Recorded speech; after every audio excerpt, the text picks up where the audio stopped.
muito boa noite a todos. Tá?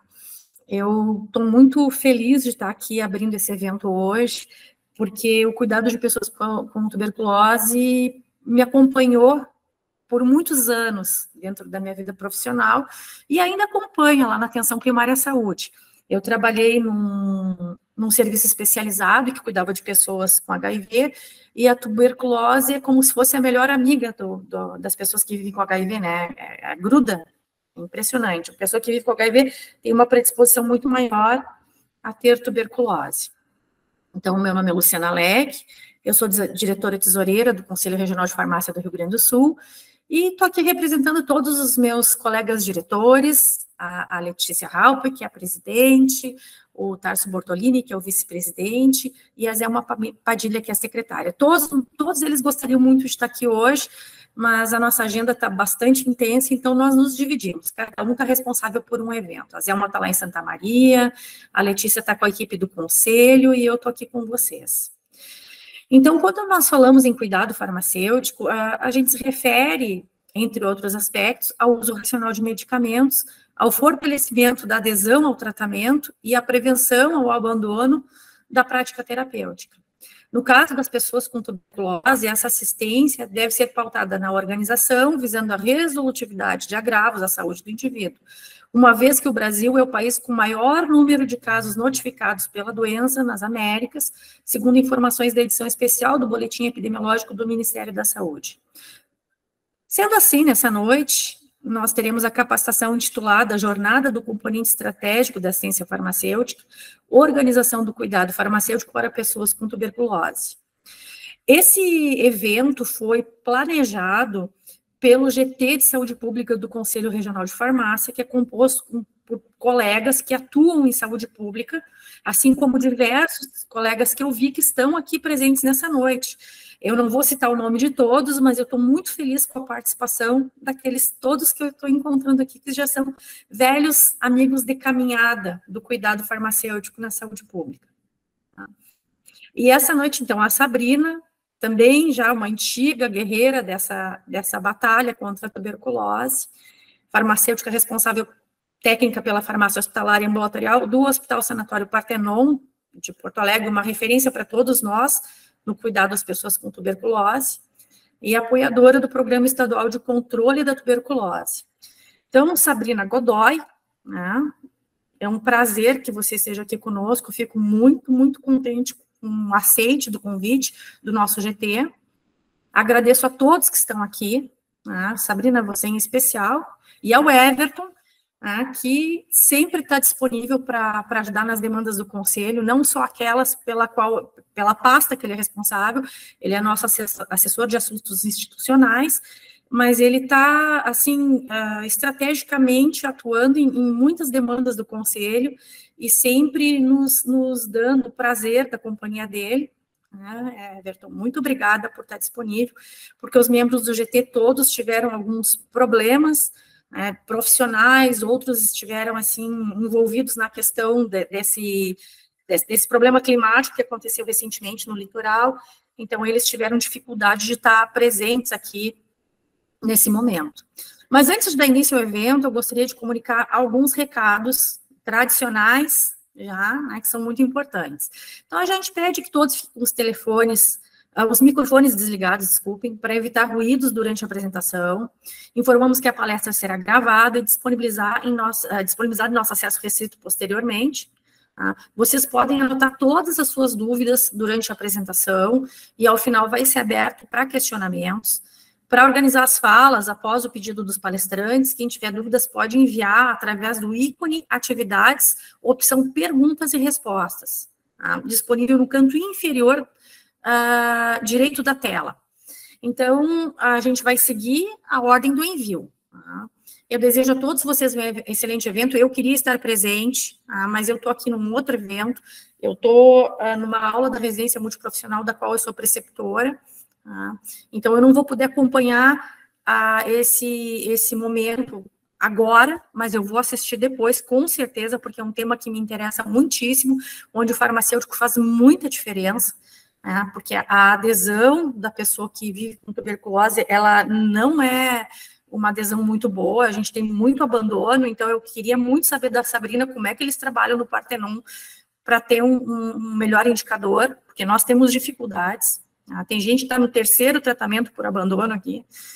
Então, eu te passo a palavra, Everton, para tu conduzir aí como moderador, e vou ter que me retirar, tá?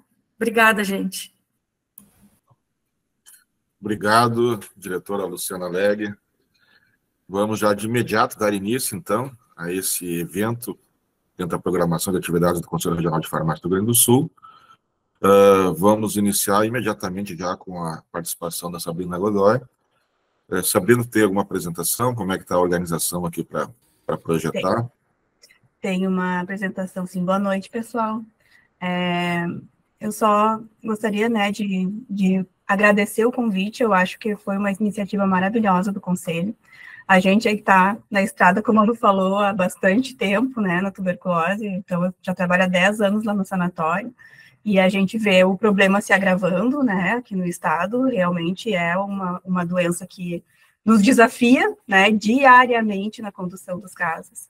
E tem sido com muito prazer que eu tenho visto, assim, o aumento do número de farmacêuticos envolvidos no cuidado da pessoa com tuberculose. Ano a ano isso tem aumentado. E aqui no estado a gente está vendo realmente o número de profissionais está aumentando, e o Ministério da Saúde também tem colocado nas publicações, ultimamente, sempre questões relacionadas à assistência farmacêutica, não só com relação ao fornecimento dos medicamentos, né, mas também já tem pontuado essa questão do cuidado farmacêutico. E acho que isso, quem ganha mesmo é o paciente. A gente precisa dessa racionalidade protocolar do farmacêutico, né? Então, a tuberculose é uma doença que tem os protocolos muito bem estabelecidos, né? Tem ótimas publicações. Então, a gente precisa, assim, seguir os protocolos e para poder combater essa doença de forma conjunta, claro, com outros profissionais. Pessoal, eu vou compartilhar aqui a apresentação, depois, no final, a gente conversa um pouquinho mais.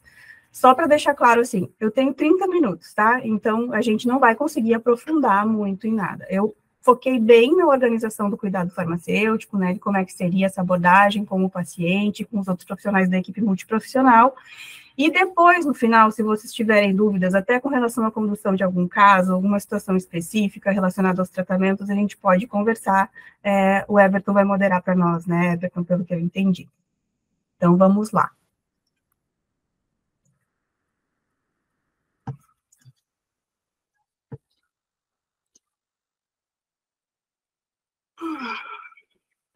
Certo? Está aparecendo para você? Só me dê um sinalzinho, por favor. Sim, estamos vendo, Sabrina. Sim? Então, vamos lá, pessoal. Eu vou começar já convidando a gente para refletir sobre essa questão, né? Todos vocês estão na assistência e sabem que o grande desafio da tuberculose para nós no dia a dia realmente é essa questão dos determinantes sociais, né? Então, é uma doença que realmente vem com os determinantes sociais muito fortes, tem uma população que tem um risco maior de abandono, com inúmeras necessidades, então a tuberculose acaba sendo mais uma necessidade na vida da pessoa, né? Às vezes, uma das necessidades é nem tão urgentes assim, uma vez que, de certa forma, ela tem solução. Então, a gente, quando vai fazer o cuidado para a pessoa com tuberculose, não adianta, a gente tem que estar com um olhar para essa questão, né, social. Então, eu botei aqui rapidamente apenas para a gente pensar a respeito, e uma sugestão também de um vídeo, um documentário que tem no YouTube, que foi a Fiocruz que fez, e os pesquisadores, eles colocaram algumas situações que eu achei que resumem muito bem, né, o que acontece. Então, segundo os pesquisadores, a TB, ela está em cidades com elevado densamento populacional, né, que tem um grau de urbanização acelerada. Essas cidades, elas produzem riqueza, mas a riqueza ela não é distribuída de forma igual, então a gente pode dizer que é a pobreza desses lugares mais ricos que gera a TB, e que a tuberculose, assim como a hanseníase, seriam indicadores de iniquidade. Então, se a gente parar para olhar realmente os indicadores aqui do estado, a gente vai ver que 70% dos casos de tuberculose estão concentrados aí em 10, 11 municípios, a maioria deles na região metropolitana. Todos, né, são municípios grandes, né, com que produzem realmente riqueza, né? Se a gente for olhar para o interior, vai ser Caxias do Sul, vai ser Pelotas, vai ser Rio Grande, vai ser Santa Maria, então são os nossos maiores municípios, além de Porto Alegre e outros municípios aqui da região metropolitana. Então fica essa questão para a gente refletir. Essa imagem é um caso que me chocou muito no ano passado, então, continuando nessa questão, é um caso de uma criança, essa criança tem 2 anos, foi um caso que necessitou internação hospitalar, não lá no sanatório, porque a gente não interna pediatria, mas a gente acompanhou a condução desse caso. Então, uma criança de 2 anos com os 2 pulmões já bem prejudicados, né?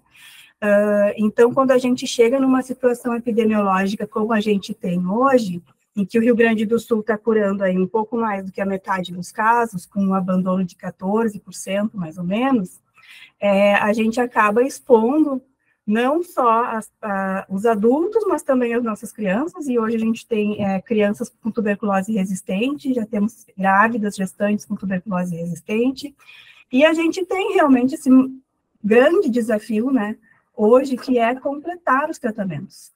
A gente, teoricamente, conhece os doentes, nós temos em torno de 4.500 casos novos por ano no Rio Grande do Sul, e, né, Porto Alegre, por exemplo, tem em torno de 30% de abandono, o Rio Grande do Sul está com 14%, eu cito Porto Alegre porque, por ser a capital, a gente acaba estudando mais e tendo mais acesso às informações, mas, assim, é um problema que não é apenas de um município, né, não é concentrado em um lugar ou outro, ele é um problema generalizado.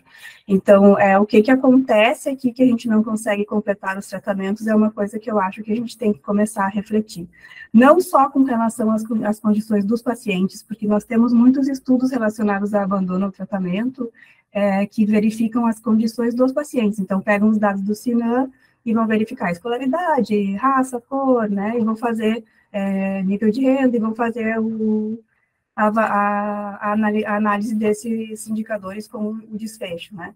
Mas esse paciente não é diferente nos outros lugares, né? A gente conversa com os profissionais de outros estados, e eles também têm dificuldade para conduzir esses casos, mas realmente eles são considerados os mais difíceis, mas eles conseguem ir até o final. Então, eu acho que a gente tem que começar a olhar para outras questões também, para questões talvez culturais, né?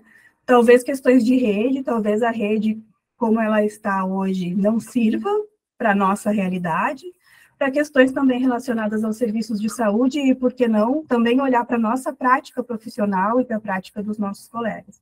Então, aqui eu boto os indicadores de encerramento, como eu falei para vocês, a gente tem uma cura, então, no Rio Grande do Sul, um pouco mais de 50%, e todo esse quadro, então, aumento de resistência, muitos casos de co-infecção TB-HIV, como a Luciane falou, e agora a tuberculose atingindo cada vez mais populações, a gente tem lá no Sanatório Partenon mais ou menos 40%, quase metade, gente, dos casos que tem tuberculose e droga resistente é resistência primária, então, são pessoas que nunca tiveram tuberculose, e que pela primeira vez já pegaram o bacilo resistente.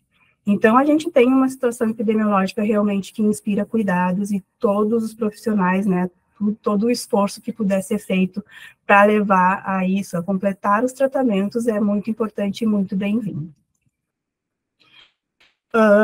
Vamos falar um pouquinho sobre a doença, só para a gente nivelar, sei que vocês aqui já trabalham, então essa aqui é uma doença infecto-contagiosa, né, o Mycobacterium tuberculosis é um micro-organismo aeróbio estrito, então ele precisa do oxigênio, e por isso que ele tem uma preferência pelos pulmões, né, ele não se aloja exclusivamente nos pulmões, a gente tem tuberculose em muitas partes, em todas as partes do corpo, tem óssea, tem cutânea, tem ocular, né, mas todo mundo que pegou tuberculose de um caso de tuberculose pulmonar ou laríngea bacilífera. Então, essas são as formas que transmitem a doença, e a gente fala que são as que têm mais importância em termos de saúde pública. Então, são os sintomáticos respiratórios, as pessoas que estão tossindo, baciloscopia positiva, essas pessoas é muito importante que a gente haja rapidamente sobre elas para poder cessar, né, a cadeia de transmissão. A gente sabe, assim, que mais de 90% dos casos das pessoas que têm contato com o bacilo não desenvolvem a doença, certo? Então, assim, o sistema imunológico dá conta de resolver o problema, tá? E a pessoa não fica doente. tá? Mas a pessoa que teve contato com o bacilo, ela vai ficar com algumas marcas. Então, o sistema imunológico dela vai ficar, por exemplo, com uma memória, e a gente vai ter um teste tuberculínico positivo, um PPD ou um IGRA. Então, isso, o PPD e o IGRA, eles vão dar essa ideia de que a pessoa, em algum momento, já teve contato com o bacilo. Ele não me diz se a pessoa está doente ou não, mas ele me diz se a pessoa já teve contato com o bacilo. Algumas características da radiografia de tórax também podem indicar esse contato, e não indica que a pessoa tenha doença. E a gente pode ainda, como marca desse contato com o bacilo, formar granulomas.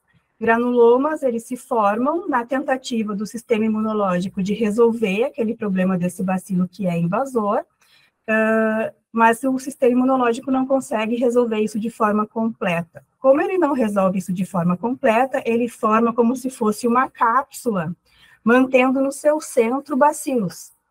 Esses bacilos que tem no centro, eles podem ser viáveis ou não, mas a gente não sabe, certo?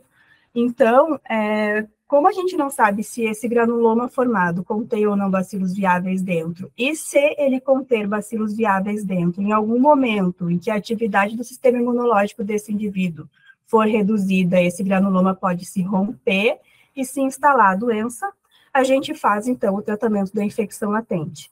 A ideia do tratamento da infecção latente é exatamente agir no granuloma, que são essas pessoas que não estão doentes, e matar todos os bacilos viáveis que estiverem contidos dentro do granuloma, impedindo que no momento que o granuloma se abra, a pessoa adoeça por tuberculose, certo? Então, o tratamento da ILTB é um tratamento preventivo, é uma profilaxia de uma pessoa que não estava doente, mas que tinha uma marca de que o seu organismo em algum momento entrou em contato com a doença e que poderia vir a desenvolver a doença no futuro.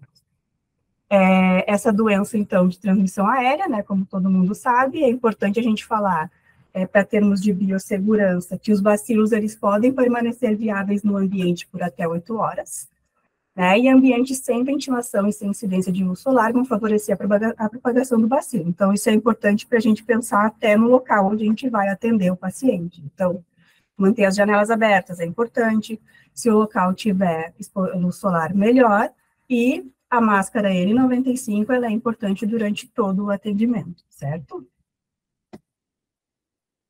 Não podemos deixar de falar, né, dos principais sintomas da tuberculose. Eu tô com tosse já há quase um mês, gente. Hoje eu fiz um raio-x e coletei uma baciloscopia. Perdão, esse tempo também não ajuda muito a gente aqui, mas enfim. Durante muito tempo, a gente trabalhou, então, com essa questão de tosse por mais de 3 semanas, pode ser tuberculose. Hoje vocês vão achar publicações que dividem por extrato, então, dependendo da população e do risco de adoecimento, eles colocam 3 semanas ou 2 semanas.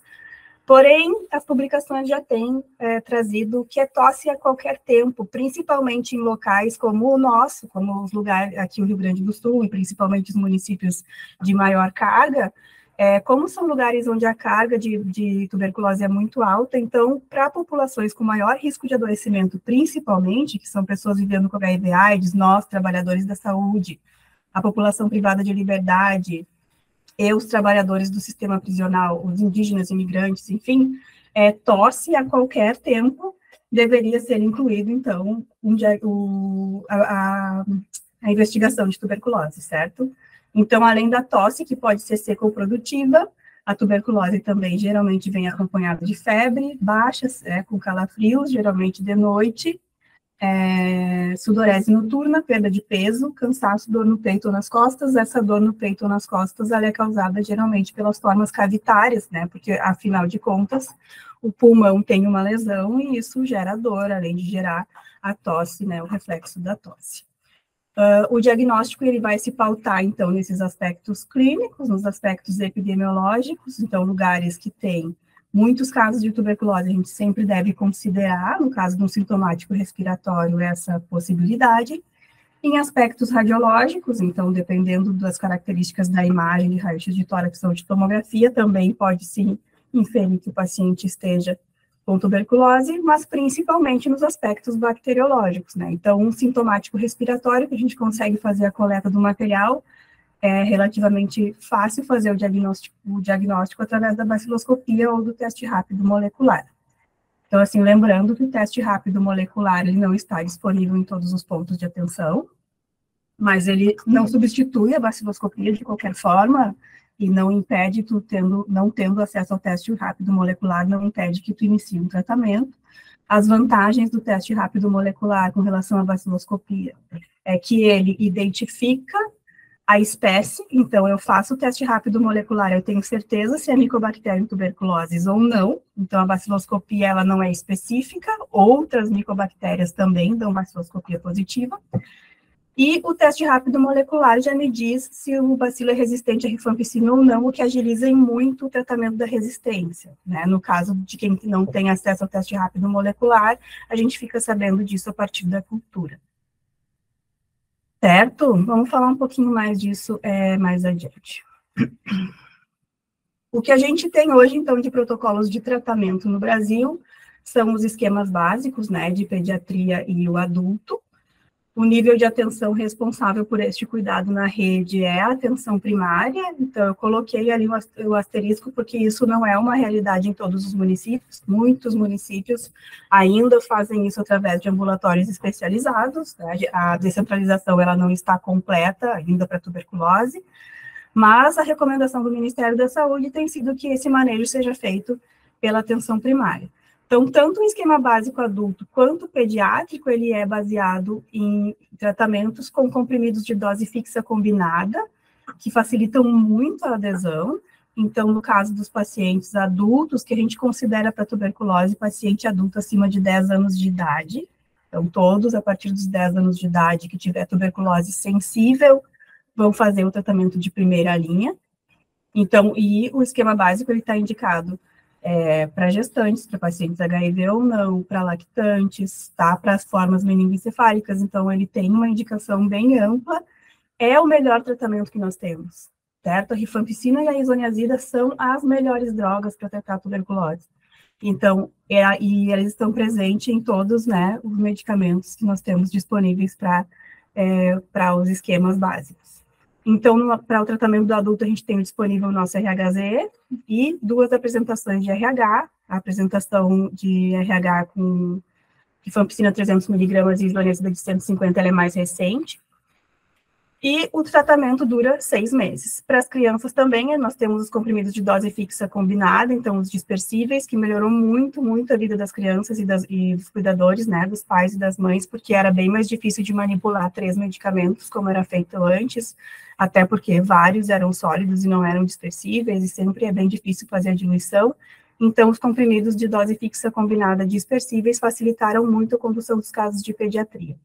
Então, a gente usa o RHZ para pediatria e não usa etambutol, né? Não se usa o etambutol nos esquemas de pediatria da fase de intensiva, porque o etambutol tem uma reação que é rara, mas que acontece, que é neuritiótica, e em princípio as crianças têm mais dificuldade de referir problemas de visão, assim, que elas estão. Então, a gente, por o etambutol não ser uma droga tão importante, ele não é bactericida, ele é bacteriostático, e por muito tempo os adultos também foram tratados sem etambutol.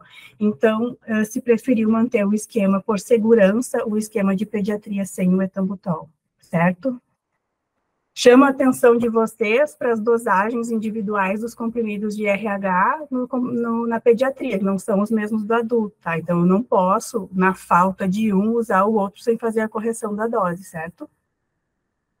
A gente tem ainda as profilaxias, né, com ILTB, que também o manejo é de responsabilidade da atenção primária.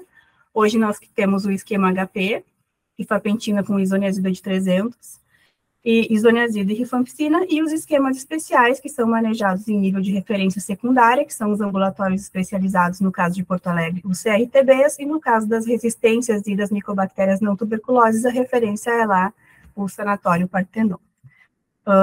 Aí o que a gente tem de drogas são várias, o número de comprimidos é bem maior, então os tratamentos são bem mais complexos, são menos efetivos, porque eles não conseguem, na maioria das vezes, manter a rifampicina e a isoniazida nos esquemas. E por não ter rifampicina e isoniazida nos esquemas, eles duram muito mais tempo, então entre 18 e 24 meses. Certo?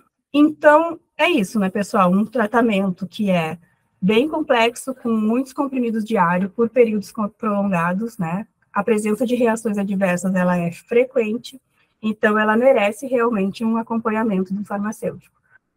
Quando a gente não tem, assim, como atender, por exemplo, todos os pacientes, o que se recomenda é que faça desde a avaliação do risco de abandono, e já existem algoritmos e protocolos para fazer isso, e priorizando aqueles pacientes, né, no acompanhamento que tem maior risco de abandono, e também priorizando aqueles grupos que têm um maior risco de toxicidade.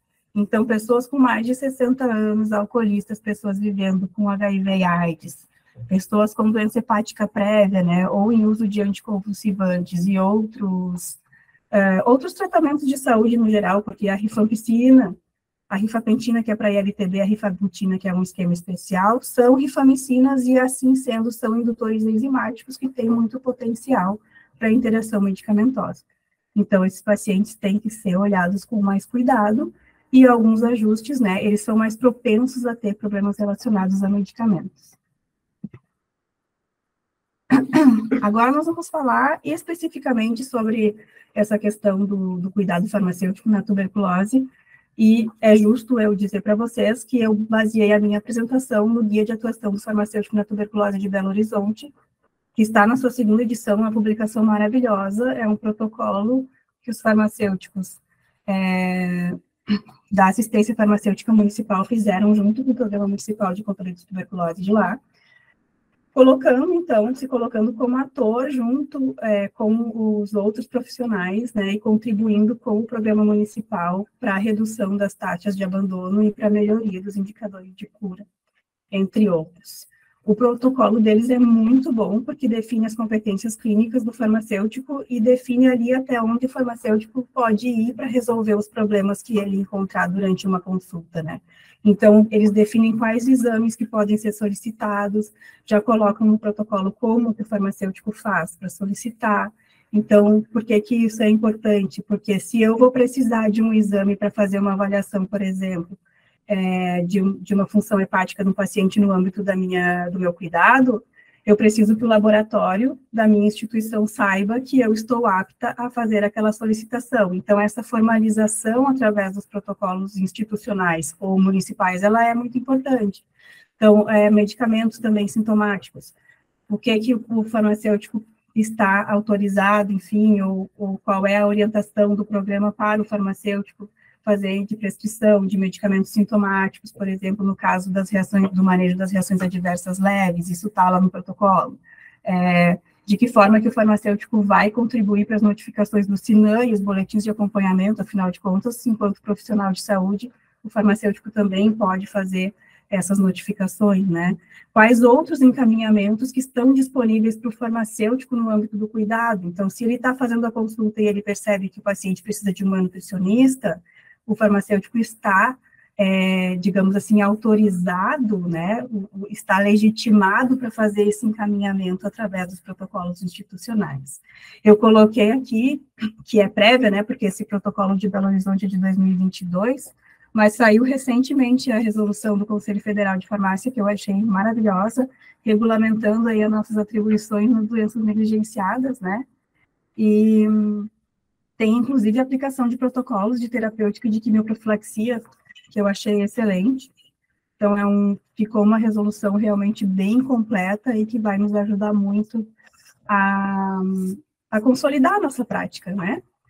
Então, o cuidado farmacêutico, como a Luciana já falou, vai visar não apenas o uso racional dos medicamentos e a detecção desses problemas, mas também o fortalecimento da adesão e a prevenção do abandono ao tratamento.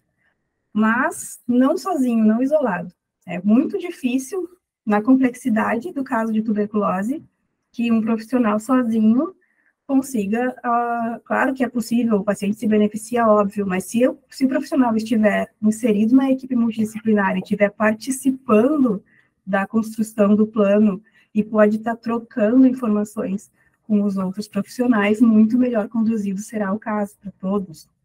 A Lu perguntou como é que a gente faz lá no sanatório. A gente tem as mesmas dificuldades que todos vocês têm. A gente conta muito com os municípios através do TDO compartilhado. Conta muito com o nosso TDO ampliado. Então, a gente tem lá um serviço onde a gente consegue vincular os pacientes que saem da internação, por exemplo. Está fazendo um trabalho maravilhoso com a população em situação de rua. E é assim, pessoal, é fazendo o tratamento e o acompanhamento no tempo do paciente. Então, às vezes, o paciente some do TDO, as gurias vão atrás, acham, convencem de novo, ele volta. Tem pacientes que é um tratamento inteiro, assim. A resistência dura o tratamento 18 meses, e às vezes tu tem que fazer um trabalho de 18 meses, convencer o paciente, sei lá, de 2 em 2 meses, que ele tem que voltar. E tem sido assim, e o resultado tem sido bem interessante. Então, não tem, assim, uma fórmula mágica. É o tempo todo estabelecimento de vínculo. Então, é vínculo, é deixar o paciente seguro para expressar os problemas dele e tentar resolver, né, claro, dentro das limitações da gente, né, a gente nunca vai conseguir resolver tudo, mas o que a gente conseguir encaminhar utilizando a equipe multiprofissional sempre ajuda a vincular e a dar continuidade nos tratamentos, certo? É importante dizer que a gente deve registrar as informações no prontuário do paciente, inclusive a impressão que a gente tem sobre a adesão e sobre a compreensão que o paciente tem do tratamento, para que os outros profissionais também possam consultar essa nossa impressão e confrontar com as impressões deles e poder levar isso para o plano terapêutico do paciente, certo? O protocolo de Belo Horizonte, ele sugere que os farmacêuticos façam no mínimo 3 atendimentos, tá? Eu achei bem interessante e acho que 2 desses momentos são fundamentais. Então, um que é na fase intensiva, então até o 15º dia após o início do tratamento, que tu vai fazer o quê? Vai informar para eles as principais reações adversas, vai coletar a história medicamentosa, fazer as interações, né? Então, assim, esse ajuste de início de tratamento, vai verificar outros medicamentos que ele usa e fazer conciliação medicamentosa, porque afinal de contas, né, a gente não... É mais complicado para o paciente pegar e decidir, de repente, se ele usa outros medicamentos em vários horários, em que momento que ele vai, como é que ele vai fazer com os outros medicamentos. Então, neste momento, nesta primeira consulta, dá para fazer tudo isso. O segundo encontro seria na transição entre a fase intensiva e a fase de manutenção. Então, quando troca os medicamentos ali para a fase de manutenção, que é a fase que a gente chama de esterilização, né? Então, a gente espera que nos primeiros 2 meses, que é quando ele está usando o RHZE do esquema básico, né, ou o RHZ se for criança, tenha uma melhora significativa dos sintomas, que praticamente fique normal, se ele não for, se não tiver com a doença muito avançada, que ele se sinta muito, muito melhor, e durante esses primeiros 2 meses também a gente tem, resolve o problema da transmissão. Então, ele deixa de ter a baciloscopia positiva, a ideia é que ele fica com a baciloscopia negativa. Quando ele passa para a segunda fase, a gente vai entrar numa fase de esterilização da adesão, então, da lesão. Então, a ideia é diminuir o número de medicamentos para que não sobre nenhum bacilo ali na lesão que possa depois recidivar a doença. Então, quando ele entra na fase de manutenção, ele já praticamente não tem sintomas. Reduz o número de medicamentos, e daí é importante a gente fazer, nessa consulta, o aconselhamento do quanto importante é ele seguir esse tratamento por mais 4 meses, para que a doença não retorne, e fazer esse ajuste com ele da troca do medicamento, e às vezes, agora com a entrada da apresentação nova do RH, tem uma diminuição no número de comprimidos, tá? A gente vai ver isso mais adiante. Então, poder avisar para ele, alertar que, bom, o senhor usava 4 lá do RHZE, agora vai passar a usar só 2 do RH, enfim, tá? Que é uma possibilidade. E aí eles sugerem mais uma consulta no final do tratamento para encerramento. Isso daqui eu coloquei só para alertar, porque assim, lá no hospital, por exemplo, a gente não tem acesso ao ESUS, então eu não sei como é que fica o registro dos procedimentos nos lugares onde vocês trabalham, mas a produção da gente, lá no hospital, a gente registra, né? Então a gente tem um sistema diferente do ESUS e tal, mas eu vou lá e registro, quando eu faço a consulta, eu registro lá neste código, que eu tenho autorização, então é consulta de profissional de nível superior na atenção primária, o nosso CBO está autorizado para fazer esse registro. Então, o que a gente tem lá de orientação é que toda vez que eu faço uma consulta, eu registro essa consulta no prontuário e eu registro também a produção para o SUS. Acho que é bem importante para que a gente comece a aparecer nos relatórios de produção. Então, na consulta farmacêutica, o que a gente vai avaliar, né? Então, pensando assim, de que forma que a gente vai...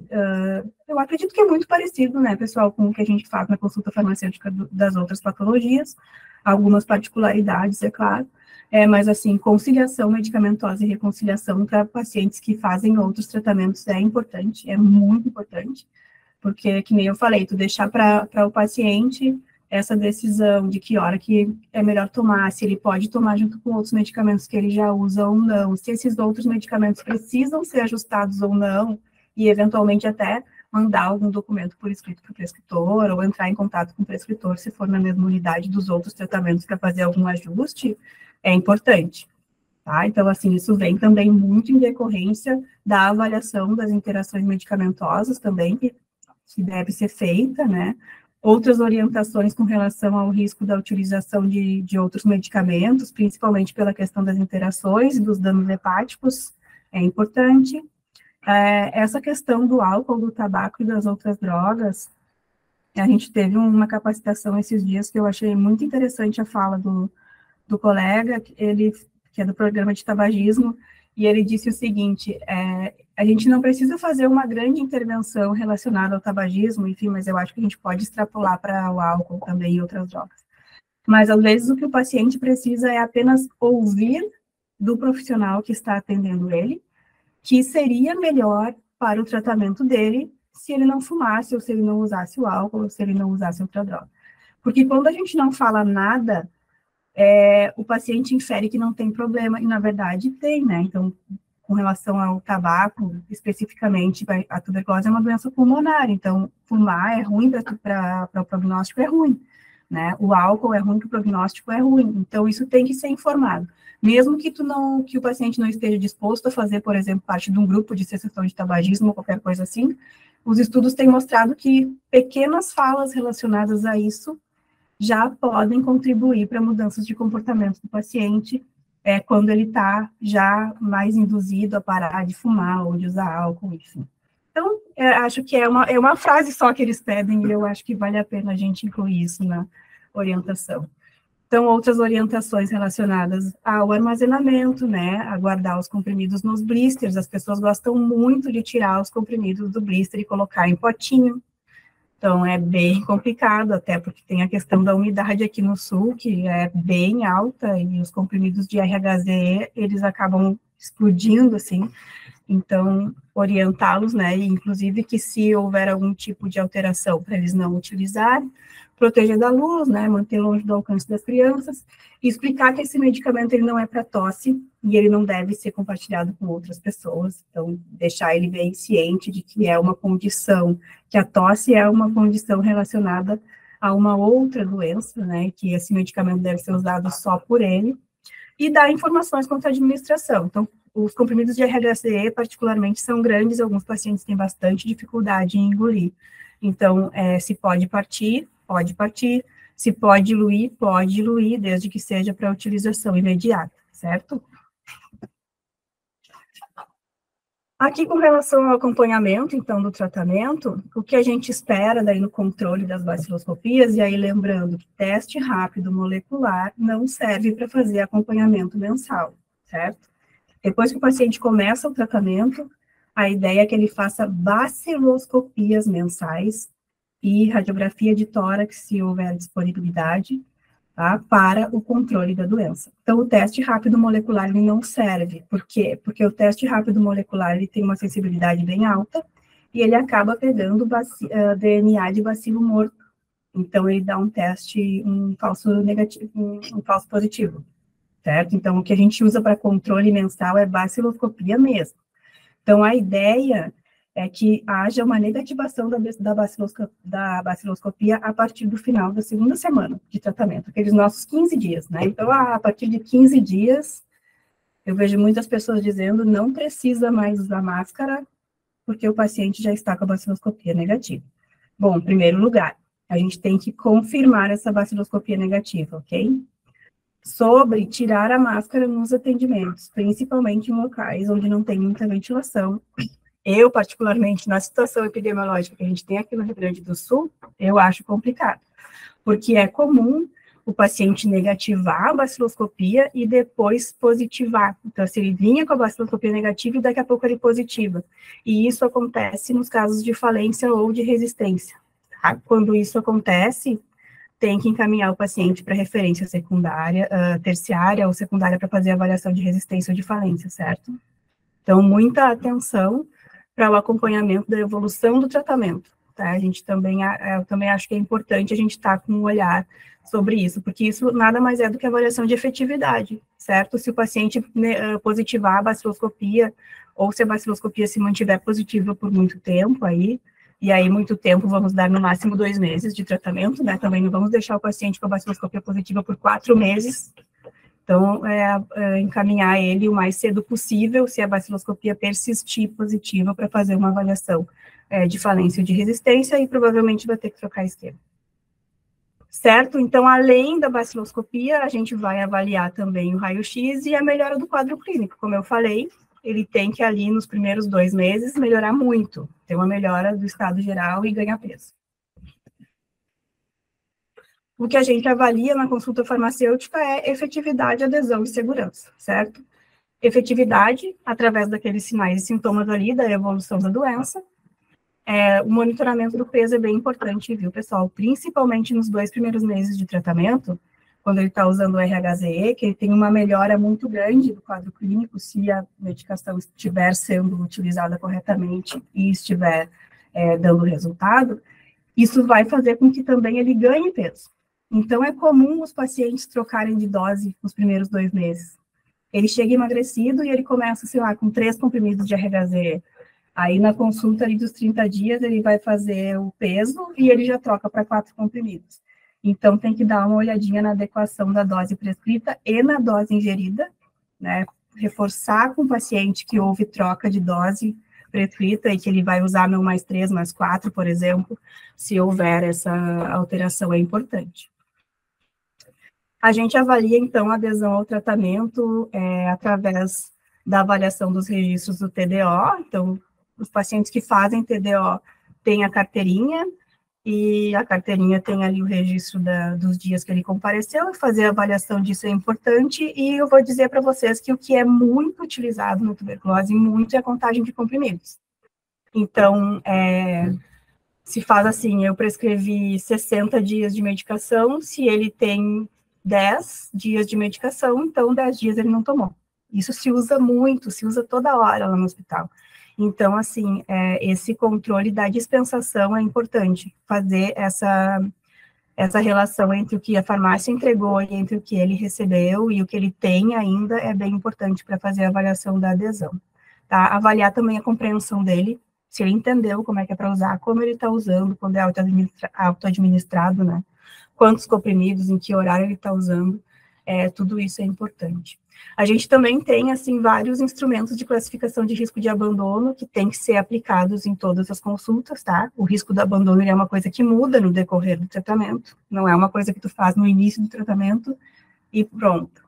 Tá? Então, e existem algoritmos, então, eu conheço 2.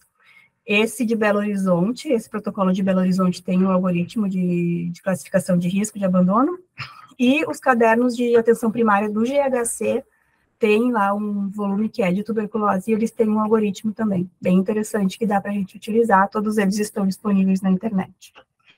E a segurança é fazer esse monitoramento, então, dos exames, né, das funções hepáticas, principalmente, e renal, glicemia em jejum, fazer o acompanhamento e ver se está tendo alteração, além de avaliar queixas, né, que o paciente traz sobre possíveis reações adversas. Então, o que a gente tem de mais comum? Fraqueza, fadiga, perda de apetite, pruridos e exantemas, atralgias, náuseas, vômitos, dormências nos pés e nas mãos, são as reações adversas leves e bem comuns, tenho que dizer, muito comuns mesmo. Então, aqui eu trouxe para vocês a questão da dispensação, não podemos deixar de falar. Então, são medicamentos antimicrobianos e, como tal, estão sujeitos à RDC 471, tá? Então, eles estão lá na instrução normativa 83, Então, exige a prescrição para o profissional habilitado, receita em 2 vias, uma via fica na farmácia.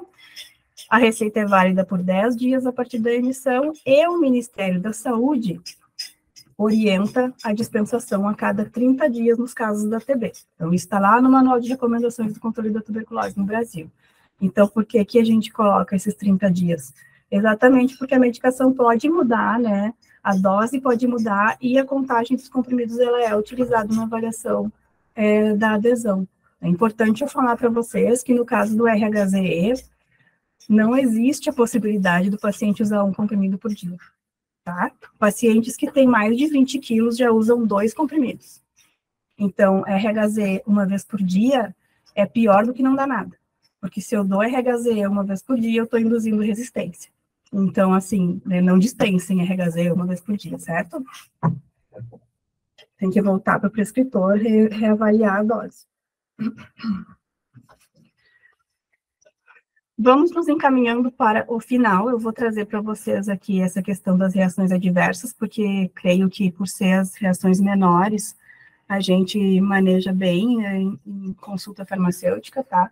Importante também orientar eles, que nem eu falei na primeira consulta, que é aquela ali que acontece até o 15º dia do início do tratamento, orientar eles sobre a possibilidade da ocorrência dessas reações. São bem frequentes. Então, assim, suor, urina vermelha e a possibilidade de manchar a lente de contato é orientar. E é da rifampicina, e é importante orientar porque tem paciente que se assusta e acha que está com sangramento na urina. E não é da medicação. Então, orientar em 100% dos casos, isso vai acontecer. Eu não conheço nenhum paciente que isso não tenha acontecido, posso estar enganado. Não tinha dado, assim, de frequência na literatura, mas isso daí eu acredito que seja sempre, porque é uma característica da rifampicina que ela cora tudo de vermelho. Então, a maioria das reações a gente consegue manejar ou com medicamentos, né, ou com ações, assim, de mudar horário, de mudar dieta. Com relação à neuropatia periférica, é importante a gente falar sobre a peridoxina. Então, os protocolos, eles colocam que para pacientes que usam qualquer tratamento que tenha isoniazida, certo? Seria importante a gente fazer a profilaxia com peridoxina de 50 miligramas por dia, porém, não há provisão do medicamento pelo Ministério da Saúde. Então, nós já tentamos comprar no estado algumas vezes e a licitação tem dado sempre deserta. Lá no sanatório, como é que a gente está fazendo? A gente está mandando manipular para os pacientes da internação, que é uma possibilidade, só que como a gente faz tratamentos para resistência pelo CIT-TB, a gente fornece, mas não tem provisionamento nem para os tratamentos de LTB e nem para o esquema básico. Esse ano, ou no final do ano passado, o Ministério da Saúde nos forneceu uma pequena quantidade para gestantes em tratamento de tuberculose doença com o esquema básico. Então, tem um fluxo definido ali para a gente fazer a solicitação de medicamento, que depois eu mostro para vocês. E parece que eles estão com a intenção de colocar para o esquema básico, mas daí no ano que vem. Então, por enquanto, a gente não tem esse medicamento disponível. Mas existe a indicação, e todo paciente que usa isoniazida, tanto para ILTB quanto no esquema básico, deveria utilizar peridoxina de 50 comprimido por dia profilaticamente, certo? Outra questão que eu queria chamar a atenção é que paciente com náusea, vômito e dor abdominal tem que ser avaliado a função hepática, porque isso pode ser hepatopatia. Então, é bem importante a gente fazer o acompanhamento desses exames laboratoriais, né, mês a mês. Essas reações, elas são bem mais frequentes na fase intensiva, tá? Quando o paciente está usando mais medicamentos. Até porque essa interação entre os medicamentos, aqui no caso da hepatopatia, ela acaba potencializando a ocorrência da reação adversa. Para finalizar, pessoal, eu só queria mostrar para vocês onde vocês podem consultar documentação atualizada sobre os medicamentos. Então, na página do SEVES, na área da tuberculose, a gente tem uma relação atualizada dos documentos. Então, ali tem todos os documentos que estão válidos. Deixa eu ver se eu consigo abrir aqui para mostrar para vocês. Então, aqui tem todos os fluxos, né, do estado, então, para ganhar vitamina B6 para paciente gestante, isso daqui é atualizado toda vez que entra uma norma nova, ou toda vez que a gente faz uma atualização dos fluxos estaduais. A gente tem aqui, ó, orientação para preparo e administração dos medicamentos via sonda, tá? Ou via oral. Eu vou abrir para mostrar para vocês, porque isso é bem útil. Pode ser usado tanto para o tratamento diretamente observado, e aí tem todos os medicamentos, inclusive esquemas especiais, com as referências bibliográficas, a solubilidade em água, então pensando na pediatria, se pode ou não diluir, então aqui vai ter todos os medicamentos que são do elenco, tá? Lá no final vai ter a referência, então está disponível aqui, vai sendo atualizado aos poucos. Opa. Vamos voltar aqui. Fiquei no lugar errado. E, além disso, vai ter, então, todas as normas do Ministério da Saúde que estão valendo, com relação ao PPD, com relação ao VLTB, com relação às gestantes, certo? Então, aqui vocês podem utilizar esse espaço para se atualizar também. Opa! E é isso, queria terminar, então, só colocando essa frase que eu achei maravilhosa. Eu fiquei muito contente quando eu vi essa frase na publicação da linha de cuidado da tuberculose, colocando aí, então, a planificação da assistência farmacêutica, colocando o cuidado farmacêutico e as ações de farmacovigilância como uma ação necessária para organizar os serviços na implantação da linha de cuidado. Então, é isso, pessoal. Eu vou ficar à disposição para a gente conversar agora. Se vocês tiverem dúvidas sobre casos, a gente pode conversar.